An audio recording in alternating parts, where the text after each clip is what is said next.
All right, here we go on this rainy Monday. My goodness, a full rain day. Yes, there's Debbie. Hi, everybody. Yes, Gian says the audio is good, so that's good. We're rolling. We're gonna begin in 4 minutes. 4 minutes, everyone. There's Janet Dwyer. Hope everyone had a good weekend. Tomorrow, Veterans Day. Big Patriot win. And a lot of news to start off. A lot of news. Hopefully, a lot of the turmoil that's been going on will hopefully start to, I think it will start to slow down a little bit. So, yes, there's Brenda. Hi there, Richard DeLuca. Hola. Yes, that's right, Henry B. Now, Henry B is his own person. I know a lot of people, we definitely think alike, but I guarantee you he is his own person. Yes, here we are. My goodness. Yep. All right. A little bit of a quiet weekend newswise as far as the police. Yes. How about that? President Trump at the booth. It was this Mary. Yes. Thank you very much, Denise. It was wonderful, as a matter of fact. Yep. God is good. Yep. One of the DePietro children visiting, which is always nice. Little extended stay. Who's that? Gabriela Coletta Zapata. I don't know who that is. All right. We're going to begin in just 3 minutes. Again, our segment Politics this week with Justin Katz. It's not your imagination. I do enjoy it. We'll talk to Justin. Boy, folks, have you ever heard so much talk about SNAP benefits? My goodness. Like, enough already. I was youngest of 7, 9 people. We did not go on the dole, so to speak. Yes, there's Jessica Perry. Now, folks, we may do, I don't know. Obviously, because of the rain, we're not going to ride tonight.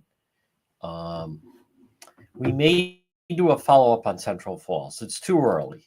It's too early in the day to decide. I don't know is the answer. I don't know. It's possible. It's possible. Everyone gathering together. And we're going to begin in just 2 minutes. Again, we'll also have another update on DePietro.com coming. Latest on Central Falls. And then I'll also mention there was a shooting in Woonsocket this morning, but it was self-harm.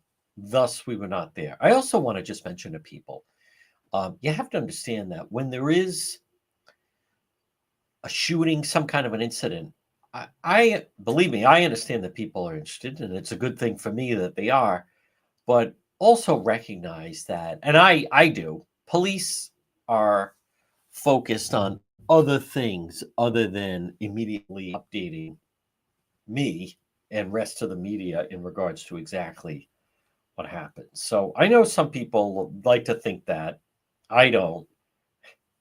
They have other things that they're focused on, such as trying to determine exactly what happened. And then if it is a fatality, then they have to notify the family and so forth and go through everything. So I think some people just have a little bit of a, and again, I do appreciate it, but I'll just say that if I were a member of law enforcement running investigation and something happens and you're trying to get all the facts and details and iron it out, all due respect, I'm not immediately thinking, well, I got to immediately notify the media. I got to talk to the press. Not exactly. Not unless there was something breaking. So we're going to begin at 1:06. Folks, good afternoon on this rainy Monday. Boy, it is a rainy Monday. So it is really, really remarkable with what happened. And so this portion of our program, though, is we kick things off in politics this week. And we're going to talk to Justin Katz, managing editor of anchorrising.com. Now, remember, right now, We are live on AM 1380 and 99.99 FM. Now, you also can listen online at the website, depetro.com. And we've even adjusted the link. So at the very top, as soon as you just type on listen live, it brings you right to the feed. I like it. We adjusted it late last week.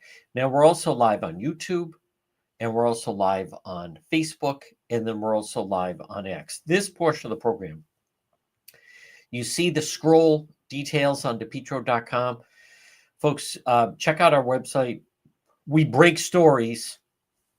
We've had a big couple of weeks. We broke, obviously, the Pontiac gym teacher story. We broke the story of they found a bullet ammunition at the Smithfield Middle School. We also obviously have broken a lot of the news and elements of the Central Falls story. We're still doing it. And actually, we're still breaking news regarding this. It was just 1 week ago was that Woonsocket double murder suicide. So check out our website, depetro.com, brought to you by the Coesit Inn. 226 Coesit Avenue, West Warwick. They now have coffee at Coesit. They've established, I will get over there to film at some point, nice little coffee shop there instead of the market. Check it out. It's the Coesit Inn, 226 Coesit Avenue, West Warwick. Remember, lunch, dinner, drinks in the lounge. They're open 7 days a week. There's always something on the menu for everyone. And what's great about the Coesit Inn is they can handle a large group. So if you're having maybe a last minute reunion, some people come to town and suddenly you realize, we got a pretty good sized group here. The Coesit Inn could always accommodate it. And they also could accommodate a collation lunch. Dying is part of life. Okay, so you have the week and then you have the funeral. Now let's have a meal and reminisce and remember our loved one who has passed. Well, where are we going to go? Well, the Coesit Inn, they could handle a group of 25. They could handle a group of 50. I am in collation lunch, which is the meal after the funeral, where they've had 100 people. The Coesit Inn, 226 Coesit Avenue in West Warwick. Now, this time of year, heating and cooling options. That's what we're talking about. Remember, you can depend on Propane Plus. Always online at propaneplus.com. As a matter of fact, I marketed residential commercial can depend on Propane Plus and always online at propaneplus.com. So you just click on, there they are. I'm looking for residential or commercial. You can depend on Propane Plus. Heating, cooling, Propane Plus, serving Rhode Island and Massachusetts. Well, it's Monday. Let's bring him on. Folks, he is the managing editor of anchorrising.com. And it is our segment, Politics this week with Justin Katz. And Justin, I want to start off with, to me, it was a lot of political theater and posturing, and it's still going on. But what I'm talking about is the reaction from so many local elected officials regarding these SNAP benefits and the back and forth. And granted, it was a little difficult, with whether or not they're going to receive them, not receive them. But I want to hear some of your thoughts just to start off with this controversy in Governor McKee and the rest of them regarding SNAP benefits. Well, I think a broader public than usual is getting a good look at some of the things that frustrate those of us who pay a lot of attention to politics and policy. Is you get this back and forth. Oh, they're holding it up. They're holding it up. It's their fault. So I think it's interesting people are getting to see that. The issue for me is the Republicans are trying to pass a clear resolution so that the government as constituted can be continue working, including things like SNAP benefits. The Democrats are saying, no, we want to negotiate over other stuff that's not in this resolution. Therefore, we're not going to pass it and we're going to hold everything up. That to me is clearly the Democrats doing. Obviously, Rhode Island Democrats don't want to acknowledge that, but I think it's a good lesson for everybody. It also should be a good lesson for people who rely on the government not to do that. Like, there's a good reason to structure your life so that you don't have to rely on politics in Washington. So at the end of the day, it's in my view, a very small government conservative lesson Rhode Islanders and everybody should be learning from this. Justin, it is astounding when you think about it. What started off as just a safety net, someone, a family with children, maybe the elderly, disabled, set up a program, try to make sure that nobody goes hungry. Boy, it has turned into major, not only big business, but it's also to me become they use it as a political photo op, a political football. Governor McKee, the mayor of East Providence, others like that, they couldn't post enough photos of, we're packing bags, where all everyone's pitching in. Look what great people we are.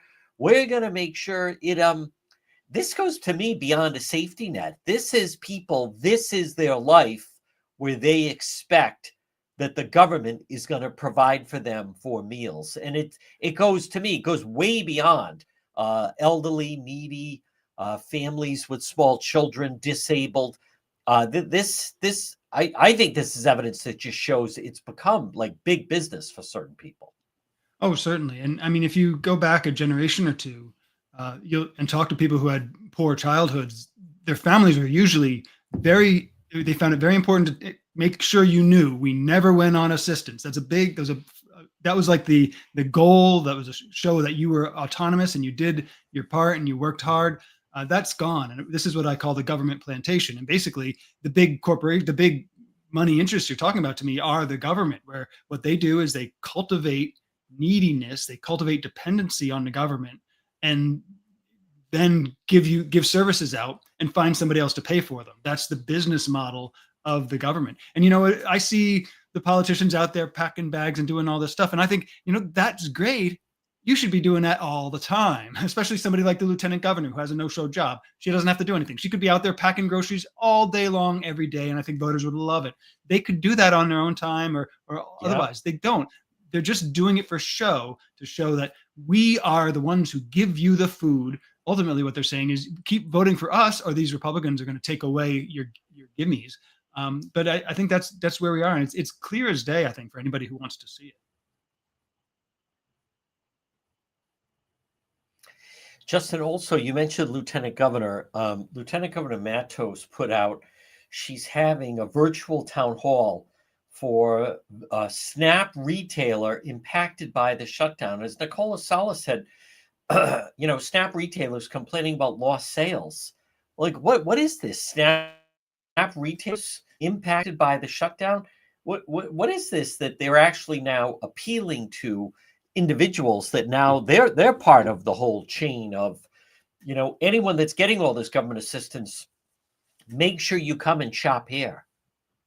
Right. Well, one big lesson of it is the Matos and the rest, and I think Nicole might have made a similar point. The company owners are always the bad guys. When it suits our lieutenant governor or any Democrat, progressive especially, the grocery stores are the villains. They're the ones gouging, raising prices. They're doing this and that and the other thing that are hurting the working people.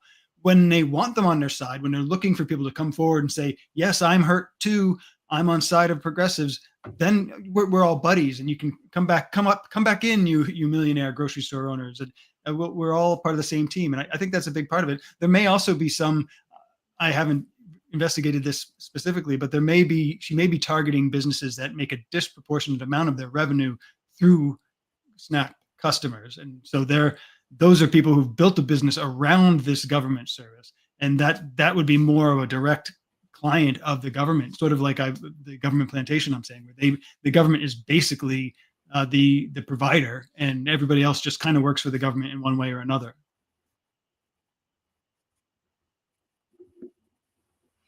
Justin, Providence Journal, give them credit. Governor McKee has already reserved the State House Rotunda for the State of the State speech. So he's already reserving. And now think of everything that is going on right now. A lot of turmoil. Obviously, all this stuff about SNAP benefits. Housing continues to be a problem. Rents are through the roof. And he's making sure that his administration have reserved the rotunda for the night that he's going to deliver the 2026 State of the State speech. Right. And this, of course, follows on previous controversies where he quote reserved it, but didn't follow the process correctly because he was trying to keep people out of the rotunda out of concern that their echoes might be heard in his state of the state speech in chambers. It's just, my preference would be much more, rather than trying to figure out how to block people from being heard, maybe do things that prevent people from wanting to protest you during your state of the state. That would be a good start for the governor. It'd be interesting, and one of the things you might see if we actually had a divided government that was working for the people is if you had one or the other, both chambers of our General Assembly could pass a statute saying the governor cannot reserve the rotunda or something to that effect. That would be an interesting battle if we actually had any dissent within government, but we won't get that. Instead, he'll reserve it. The media will raise some questions. Good on Kathy Gregg and the rest for making a little bit of news of it. But then it'll pass along, and that'll be that. But it's an indication of how this governor in particular just wants to control what people can see, wants to control the message, and he doesn't apparently much care whether people can tell what he's doing or not. Yeah, and the fact that they're that concerned about the State House Rotunda from before his State of the State, and whenever that would be, late January, sometime in January into February, I find that, boy, really astounding. Now, Justin, also your reaction. The Providence City Council actually got together, and they, they're getting a lot of credit from the progressives for stepping forward. Victory, Jennifer Stewart. This is a victory, all Rhode Islanders. Not just the people of Providence taking action to pretend. This all has to do with Providence Police Guidelines and ICE. And Justin, where I think the local media, I believe, where they have really fallen short is holding them accountable. This individual that got all this attention back in July, he was a wanted gang member from Honduras. He was, in fact, a drug dealer. There's no evidence locally that they've taken out anyone innocent. These are people that, skip court, wanted on outstanding warrants, people that were deported, stuck back into the country. But what does it tell you in the city of Providence they actually passed this type of legislation? Well, it shows you who their constituents really are. And I think it shows you the attitude of the news media as well. You don't see stories about how this might have this sort of reactionary ordinance might have negative effects. I mean, there's language in this that prohibits, actively tells school officials and others to prevent ICE and others from gaining access to the property. So now you've got what? A school secretary standing at the door blocking ICE. Is that what we're looking at? You're not those sorts of negative consequences. Some of them are requiring the agencies that cooperate with the city to give written confirmation they will not transfer any data to ICE, or even telling the police they can't collect certain information, which they were collecting, they might have been collecting before. They can't collect it because ICE might request it. So better off we don't know something so that ICE can't know it. These things can have huge repercussions, but you don't get stories about what those might be. It's just the Providence City Council versus Trump, and they're standing up for immigrants. So I think it starts to become very dangerous, not just because of this fighting back against Trump, trying to save illegal immigrants in the city. It starts to become dangerous not only from that, but from the consequences these sorts of bills can have that could be very far reaching. And it shows they have one constituency in mind. That's the far left, the far left progressives and the illegal immigrants. And I think that, to me, that goes back to the government plantation concept, where they want to import people who are going to need government services so they can charge other people for those services. That's all they're doing. Yep. But they're doing it sloppily, and they're doing it, I think, in a very dangerous way. And I would love to see, say, the police and even the police union pushing back and saying, no, we don't want ordinances where the ACLU can now come in and file a complaint against a specific officer because somebody complained that person helped. One thing, if I could go on just a little on this too, David Morales, his language is the city police were caught collaborating with ICE. This is like fascist language. Like, they're collaborators with ICE. They're collaborators with the insurgents. That kind of language is what he's using. To me, collaboration is a good thing.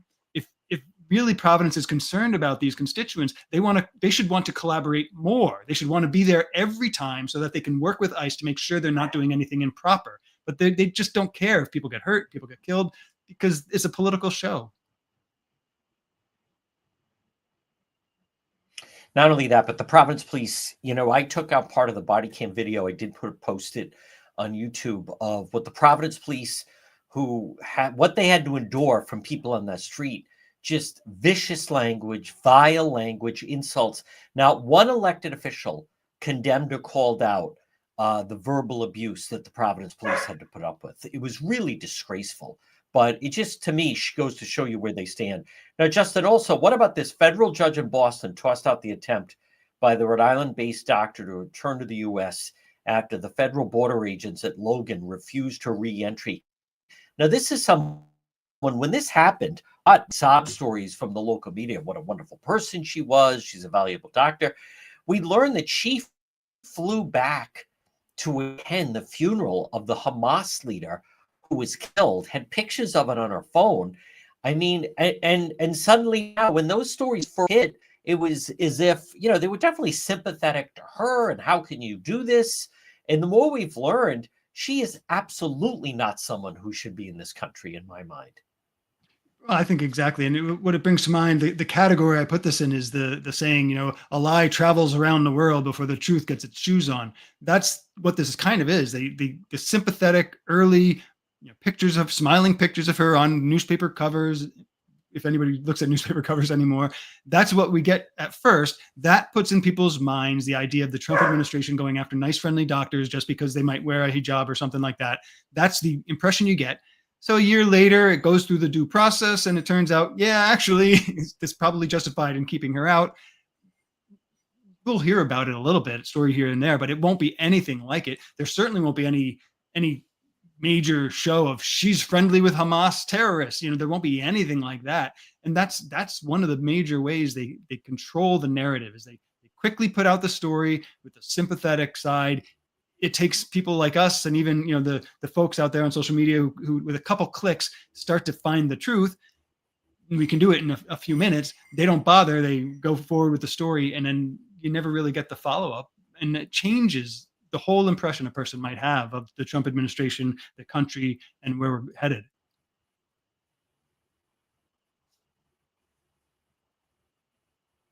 Folks, now it's time for Katz's Corner. This is a story that Justin Katz has found. What do you have this week, Justin?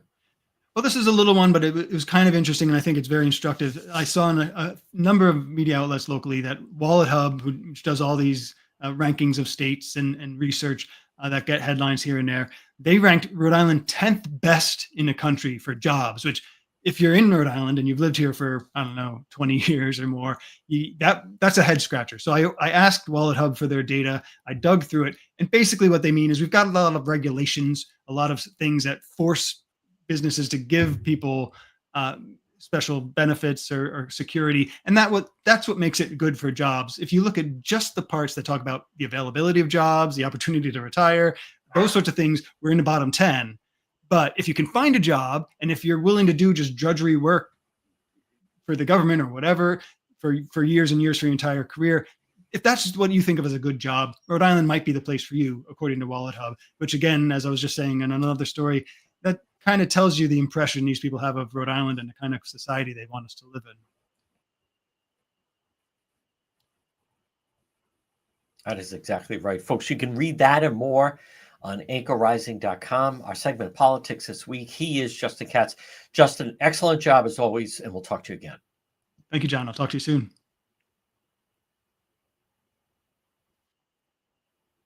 All right, folks, there we go. Our segment Politics this week with Justin Katz. Now, I do want to update everyone on some stories that are going on. I think it's also interesting. There was last night in Woonsocket, and I'm going to touch on that. And I'm sure some people are outraged about the Channel 10 story. I can only imagine the people that are flooding Channel 10 and screaming at them. And, and I know because I had to deal with some of it last week. So with some of the people making demands. So we'll touch on that. But this portion of our program is brought to you by Kids Club on the Pike. Remember, call Kids Club on the Pike. This is a great option. Now, Kids Club on the Pike, not only do they host, perfect for hosting any type of youth activity or a birthday party, but with Kids Club on the Pike, They also have before and after school care, preschool, half and full day programs for preschool children ages 3 through 5, transportation before and after care for school age children 5 through 12, kids club in the Pike, located right off of 295 on the Cranston Johnson line, right on Plainfield Pike. You can call them 401 443 5336, 401 443 5336 for Kids Club on the Pike. Now, a couple of things. There was it is true. There was a shooting in Woonsocket, but the police, I did speak with, or communicate with, I should say, Woonsocket police, and it happened on Church Street, but it was self-harm. And I recognize, we have a lot of new people that are following the program, watching the program. What is our policy on self-harm? We generally try not to. Sometimes you don't know exactly what can be involved with a self-harm, but in a self-harm situation, those situations, they're not a threat to the community. And then if it's an individual, many times when we sometimes get somewhere, it is a self-harm, but you don't always know. I'm not saying there's no hard rule. Last night, obviously, we didn't know what was involved with that. Then it ended up being a double murder, self-harm, suicide, but you don't know that at the time with the loss of 3 lives. But there was police activity in Woonsocket this morning. It was self-harm, and I was able to learn fairly quickly that it was self-harm, and that's why we were not broadcasting. But I do appreciate the people that were, saying, hey, how come you're not? Well, we don't do it for that. Now, last night there was a vigil in Woonsocket, and she is remarkable, Jasmine, and she spoke in NBC 10. They have her picture, and they use her name, and I'm sure there's all these people that are all upset.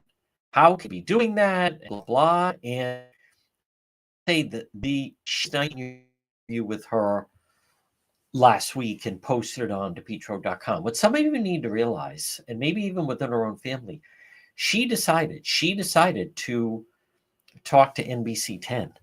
And she decided to let them, she said to me last week, you can use my name and so forth and use a photo. Now, we didn't, because simply when we did the interview,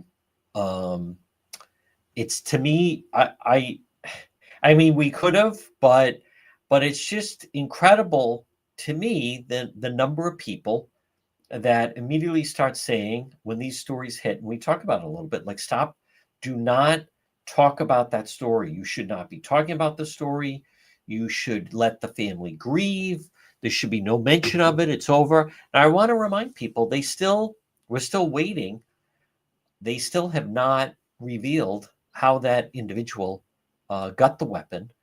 If the gunman last Monday night, so he had the weapon 1 week ago. If he didn't have that weapon, you maybe have, one person deceased, and it would maybe be if he had done self-harm, but you certainly don't have Kimberly and Don. But so anyone that is upset, Jasmine decided to talk to Channel 10 last night I guess they were covering the vigil they had, and she decided to let them interview her on camera and use her name. She's 19 years old. She lost her mother and stepfather. She has the right to make that decision. If people are upset with that, you can, and I'm sure I can already see people are upset. Channel 10, you should not be airing that. She's an adult. She can decide to do that. So I mean, we will talk to her at some point. I'll say this, that I still go back to, I think it's more, what would it say if sometimes when these stories hit and there's no coverage on it, when there's no coverage on it. So I still believe, let's wait and see how this plays out, but it shouldn't be lost on people that someone provided that individual with that weapon, and Jasmine, broke up with him, and then this guy could not live with it. We also broke the story. This is, to me, it sure seems like a troubled individual, and we're still there. He was on home confinement and had an ankle bracelet, and then we learned it was because that he had was accused of and actually convicted of charges of arson. And so, that is, again, I can't speak for the rest. I don't know why the rest of the media would not have a story like that, other than maybe they just don't have it yet. But to me, that is fair game. That comes into play. That's not, and I also want to be very clear with people, I don't consider that's not glamorizing the gunman in any way. It's, you're trying to, a story begins and then you want to have the story end. But I want everyone to know that Jasmine, she is red. I don't know. Are you going to attack her? The 19-year-old, she lost her mother and her stepfather, and she's not hiding her face, and she's not hiding her name. And people are striking out and upset that now her name is out there. I don't know what to tell you. She's the one that's deciding it. But in regards to that, I think let's just wait and see how this story plays out. I still believe, for those that are upset and say, the story is over, it should move on, because I get these messages. I just want to once again reiterate, in my mind, the story is not over. When will the story will be over? I don't want to say over, but there's still a missing piece of the puzzle. And the missing piece of the puzzle is, how did the 24-year-old gunman, who by all accounts everyone, describing as a nonviolent individual, and that was the boyfriend, how did he get the weapon? I know people can say, people don't kill people. Guns don't kill people. People do. But he still was able to obtain that weapon. If he wasn't able to do that, I don't think you have the actions of last Monday. Great. Listen, something was off with that guy. No doubt about it. But I don't think you get, that's my thought, the end result. Now, folks, this portion of the program on this rainy Monday, maybe you're getting some water. Call Serve Pro of Providence.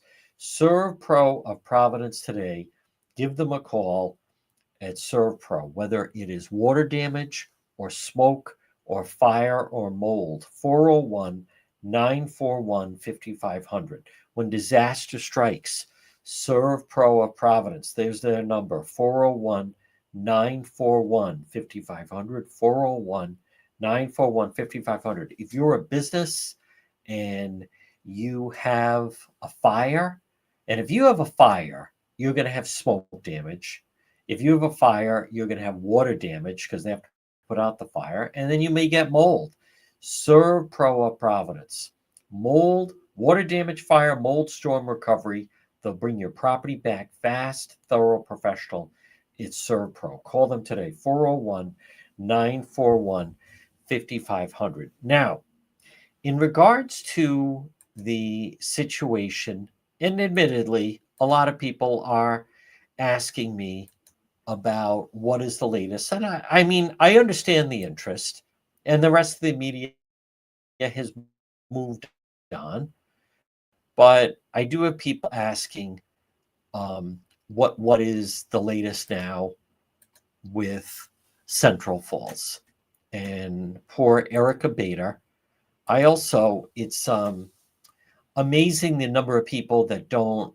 That's exactly right. Story's over when the investigation, the DA put it to rest. Well, the AG put it to rest. Now, we posted that they took, and I guess there's a dispute because I saw one of the Boston stations said 50 animals, but the Rhode Island SPCA locally, I thought they said 40 animals, but 34 cats and 6 dogs. I mean, I guess it's possible. It was 44 cats and 6 dogs, but nevertheless,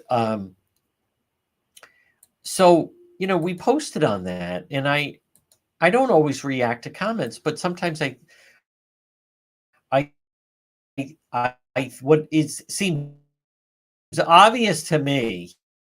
People to say, who cares about the pets? Someone lost their life. That's not why we're highlighting the situation with the animals in the apartment. The whole reason that, when someone did put that, who cares about the animals? Someone lost their life. Well, the reason we mention the animals is just what a just a horrific living situation it must have been for poor Erica.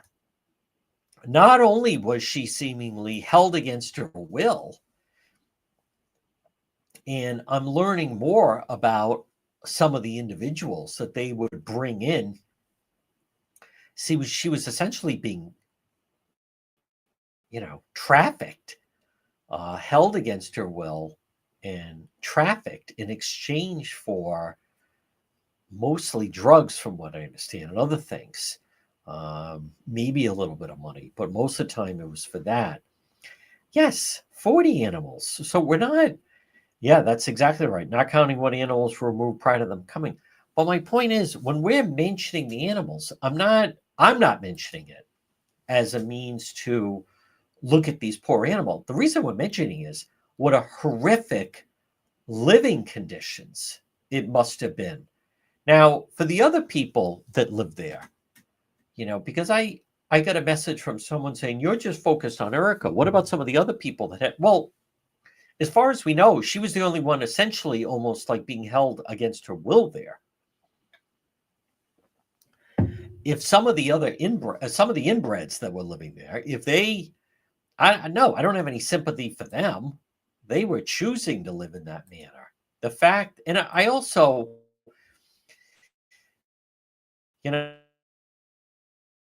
it's a,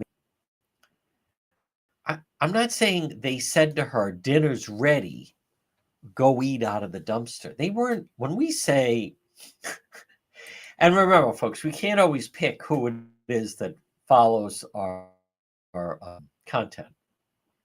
When I say she was forced to eat out of a dumpster, it means she was so hungry, she was forced to go in and try to get scraps of food out of the dumpster.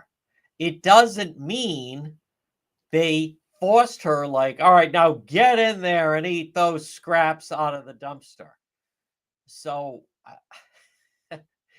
if you read someone, was so poverty stricken, they were forced to wear cardboard on their feet because they, didn't have shoes. It doesn't mean someone said, and you're going to wear that card. It means because they didn't have shoes, they were forced, due to the accident, we were forced to take an alternate route as a result of. So when I say she was forced to eat out of a dumpster, it means she was so hungry and they would beat her if she ate dog food and cat food and basically didn't give her anything. They purposely looked for ways to withhold money from her for whatever reason. They'd say she didn't clean good enough, or she had an accident on the floor, or whatever it may be. So when they would leave, she was forced, she would go into the dumpster. So again, I'm not trying to react to that. I know of how people would do that. But I also want to mention that people need to realize that's another active investigation. We many times encounter people, and as I try to illustrate, we're talking about, these are real crimes. These are real crimes happening around you. Let me explain it this way. This is real life. This isn't a movie or a TV show. I get messages every day from people. Well, what's after the commercial break, they're supposed to tell us what happened. This isn't a TV show. This is real what they're investigating.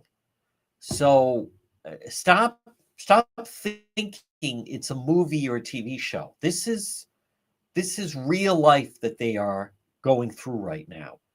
And we're still waiting to see if somebody's going to roll, if in fact there's going to be additional charges. Right now, we're not hearing about, as a matter of fact, we have not heard about any type of additional charges on anyone.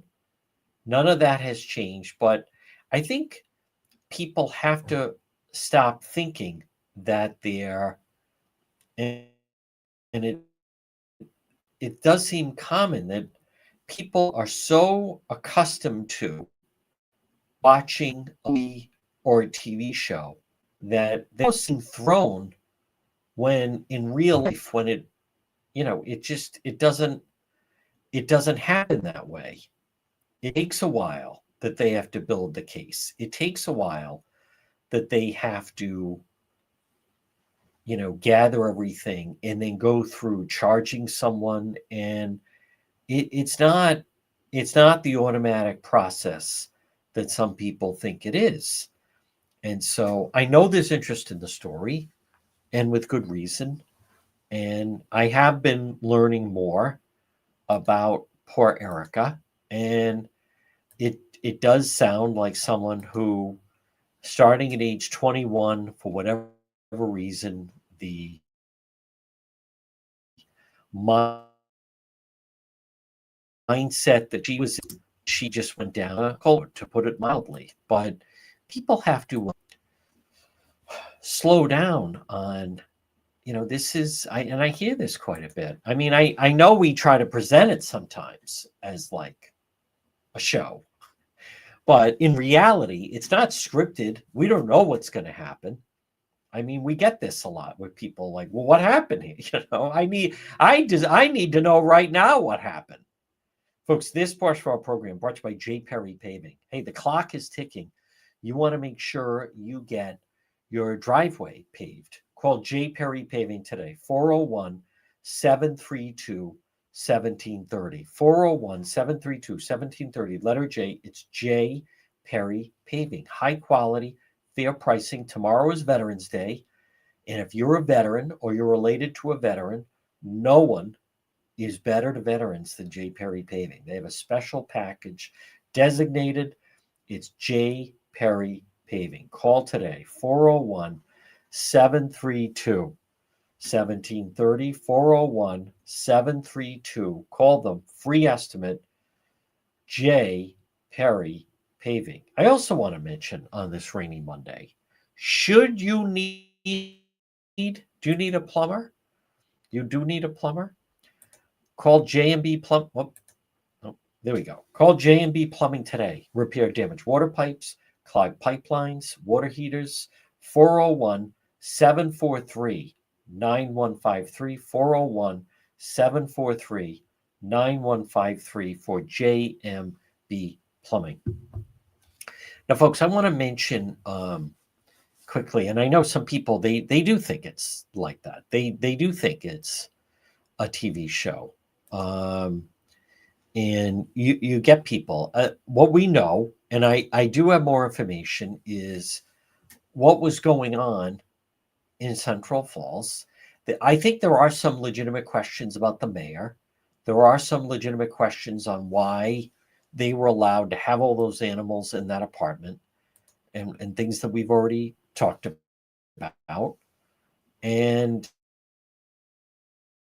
I think it's also, I believe it's fair to ask, where was the mayor during all of this, right? Like, why was the mayor of Central Falls, Mayor Rivera, why was she not doing anything? Yeah, that's right. Serpro would have to go in there. You'd have to have on the certain special suits.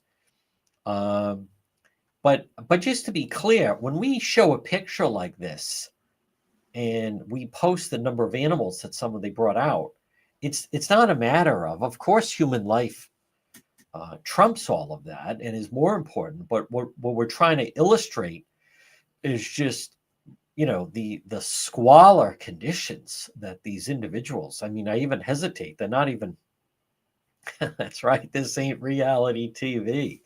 And it's not. This is real. Someone was living that way. And what was going on? Oh, you have elected officials in Central Falls.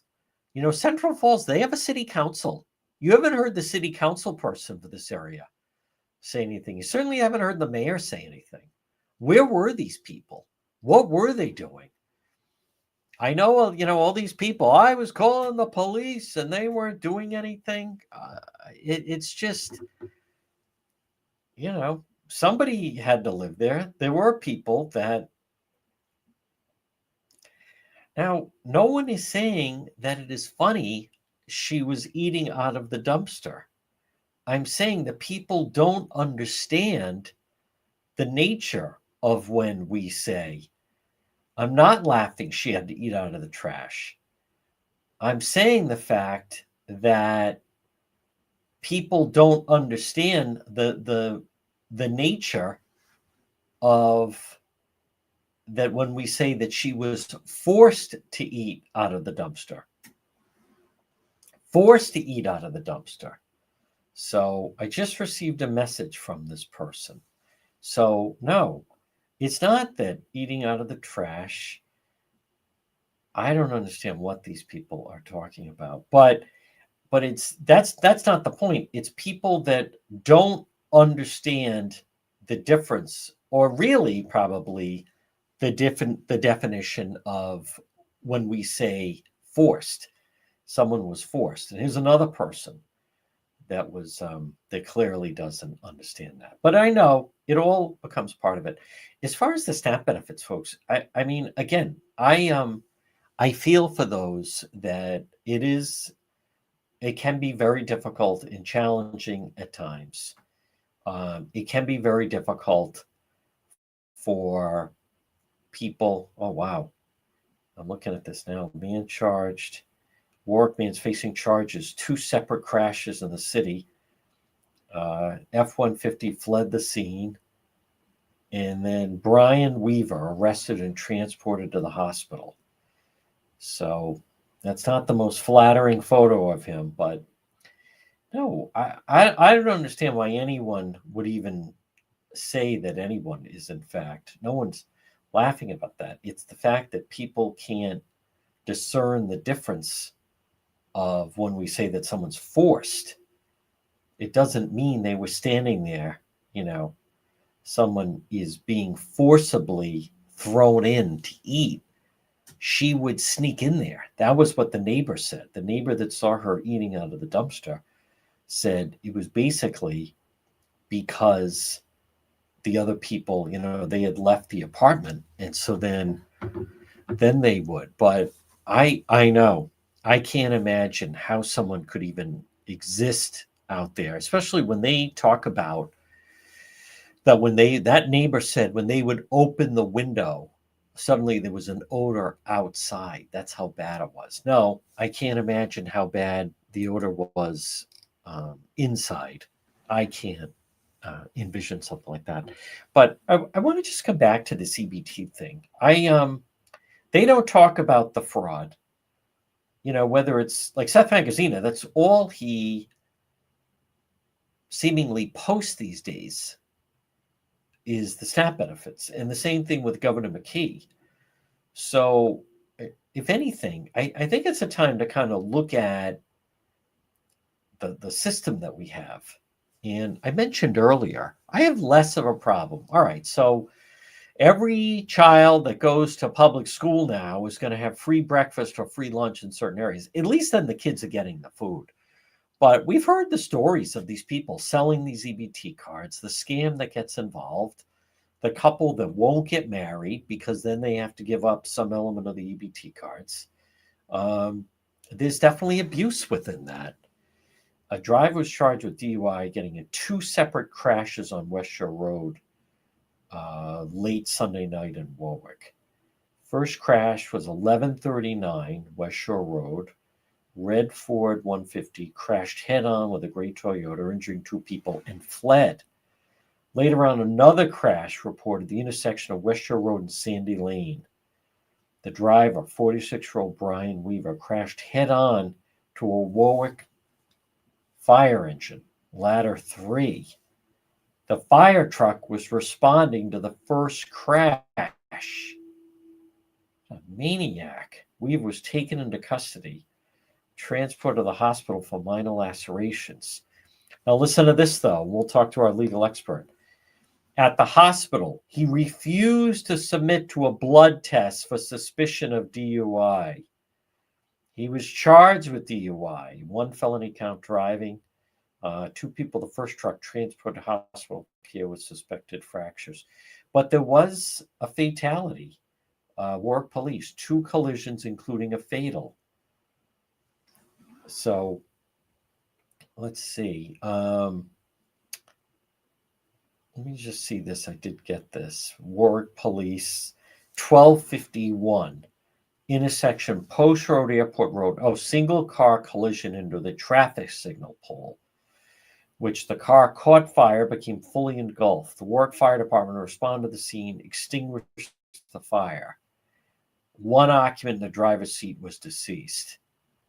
Warwick Police Accident Reconstruction learned the vehicle had been traveling westbound Airport Road, high rate of speed.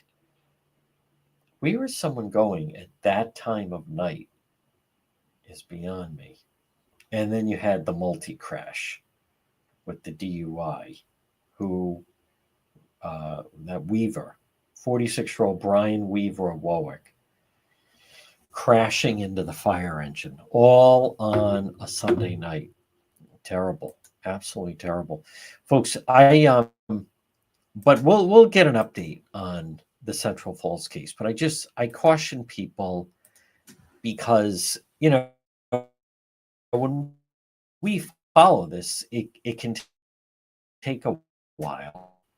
Where I think some people, number one, I'm thrilled that these things don't just happen right away. It's not solved within an hour, and it can take much longer than whatever you're watching on Netflix or television that you think it's automatic. I want to remind you about Watson Materials. What a great job they do with Watson Materials. Folks, call them today. Request a quote from Sean at Watson Materials, the largest selection of landscape materials in Rhode Island. Call Watson Materials, 401-885-0600, 401-885-0600. Watson Materials, landscape lighting, pavers, retaining walls, natural stone, cobblestone, decorative stone. It's Watson Materials, 401-885-0600. Now, as far as the SNAP benefits, by the way, as far as the SNAP benefits, I know that there are people that insist that illegals don't receive any SNAP benefits, but they disguise it in a different way. There is a fund, they say, family, exactly the wording of it, but it's akin to families in need. And that's where then they funnel them the money. And I think I believe we are at a fundamental shift right now in the country, whether it's Rhode Island or Mass or anywhere else, meaning Massachusetts. And that is the people that feel that you should pay for people that come from other countries, that you should pay for them. And then the people that don't feel that you should have to pay for it. The people that always say, what would Jesus do? Well, let's start with the fact that these people are breaking the law by coming here and not following the rules of the law. That's number one. Number two, what does it say that they expect that we should have to care for them? So they're living in their country, doing whatever they're doing. They could run for office. They could start a business there. they could do various things in their home country and try to change their government. They could run for office.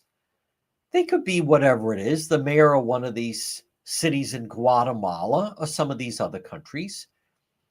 But for the life of me, think about it. What needs to happen here, and whether it's Governor McKee or Lieutenant Governor Matos or Congressman Amo or Congressman Magaziner, it comes back to why you should have to pay for that. So, and we all know is, the old expression, why buy the cow if the milk is free? Why would they follow the process? They break the law and come in here. Many of them, by the way, they don't sneak over the border. They get a travel visa and then they overstay the visa. And then they say, oh, I'm going through the paperwork. Well, that's not the way it works. And they stroll into the emergency room and they receive free care. And they enroll their children in the public school and they get a free education and the kids get fed. And they go around to the different food pantries. And then maybe some of them get jobs and they pool all their money and they live 8 to 10 family members in an apartment. And then they're taking the place of an American that could be living in that apartment. And no one can convince me, by the way. Notice no one locally talks about the impact, housing crisis in Providence. People will say, do you know how expensive the apartments are in Providence? Well, when you have thousands of people from foreign countries that come in and they pool all their money and they're paying cash to the landlord. So instead of one person living alone in an apartment or two people living in an apartment, when you start to get into 8 to 10 people living in an apartment and then taking over an entire house, the regular poor person can't afford to compete. But you never hear about that. And, they're allowed to now have driving privileges. Don't get me wrong. I'm not saying that some of them don't work. I'm not saying that. But I think it'd be refreshing if some of our elected leaders would explain why is it that you have to pay health insurance? You do. We all do. You have to pay health insurance. But for them, it's going to be free. When they go to Landmark, it's free. When they go to Rhode Island Hospital or Hasbro, it's free. When they go to Miriam, it's free. Why is that? Why is it, and no one ever seems to explain that, why is it that for them, it's free, but we have to pay? I don't get that, and I don't think you get it either. Folks, if you're listening to the radio, stay tuned for the 2 o'clock news. Now, everyone else, we'll see, game time decision. We may be live later, uncertain right now, but stay dry on this Monday.